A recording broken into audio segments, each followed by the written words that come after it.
শেখ হাসিনা পদত্যাগ করছে। তো পদত্যাগ করার কারণে আমাদের দেশে এতদিন যে মানুষের ভিতরে যে ক্ষোভগুলি জমা ছিল, আপনারা খেয়াল করলে আমার পিছনে দেখতে পারবেন যে অনেক জনসমূহের ভিড়, ওনাদের সবার হাতেই লাঠি। হচ্ছে যে আওয়ামী লীগের যত প্রতিষ্ঠান ছিল এবং কি আওয়ামী লীগের উপরে আমাদের দেশের মানুষগুলোর উপরে যত ক্ষোভ ছিল এতদিন পরে মুক্ত হয়েছে। আমি আসলে কি বলে আসলে ভিডিওটা করব আমি জানি না।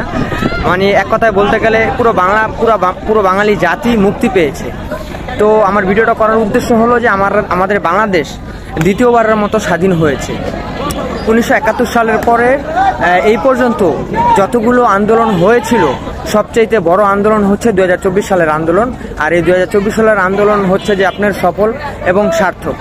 তো আমি খুব খুশি পার্সোনালিভাবে, কারণ আমি ন্যায়ের পক্ষে। কারণ আমরা এতদিন কথা বলার সুযোগ পাইতাম না, কথা বলার অধিকার পেতাম না। এক কথা বলতে গেলে যে আমাদের বাংলাদেশে কোনো কথা বলার অধিকার নাই, এরকম এই কথাটা বললেই চলে। এখন অবশেষে সবাই কথা বলার অধিকার পাইছে। আমাদের গণতন্ত্রের দেশ বাংলাদেশ, স্বাধীন দেশ বাংলাদেশ, গণতন্ত্রের দেশ।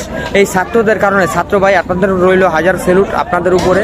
তো এই ছাত্রদের কারণে অবশেষে আমরা আবার আমাদের গণতন্ত্রের দেশ ফিরা পাইছি। আবারও দ্বিতীয়বারের মতো আমাদের বাংলাদেশ স্বাধীন হলো। তো এইটাই বাংলাদেশের জন্য রইল শুভকামনা। আর যে ছাত্র ভাইরা আছেন তাদের জন্য রইল শুভকামনা। আর আরেকটা দাবি আছে আপনাদের সকলের কাছে, এই যে আমাদের বাংলাদেশে যতগুলো ছাত্র শহীদ হয়েছে এই ছাত্রগুলোকে শহীদের মর্যাদা দেওয়া হোক। বাংলাদেশের সরকার থেকে নতুন যে সরকার দল গঠিত হবে, আমরা চাই যে বাংলাদেশ খুব স্বাভাবিকভাবে চলুক এবং কি ভালোভাবে চলুক, আমরা এটাই চাই। তো সবাই সবার ক্ষোভ জানতেছে, আওয়ামী লীগের উপরে যত ক্ষোভ ছিল ইতিমধ্যেই। তো যাই হোক, আমরা খুব খুশি যে এই স্বৈরাচারী সরকার থেকে আমরা মুক্ত হয়েছি। এতদিন এইটাই চাইছিলাম ভাই, মনে মনে আসলে বলতে পারি নাই। সামাজিক যোগাযোগ মাধ্যমে আইসা এই কথাগুলো আর কি বলার মতো ওইরকম হয়েছিল না।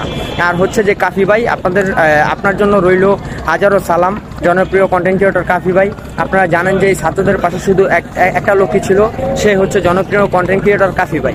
তো ওই কাফি ভাইয়ের প্রতি রইল হাজারো সালাম, কারণ অনেক কন্টেন্ট ক্রিয়েটার ছিল আমাদের বাংলাদেশে, কেউই এই ছাত্রদের সাথে এসে আন্দোলন করতে পারেনি, শুধু এই কাফি ভাই আন্দোলন করছে। তো যাই হোক, কাফি ভাইয়ের জন্য রইল শুভকামনা, পুরো দেশবাসীর জন্য রইল শুভকামনা।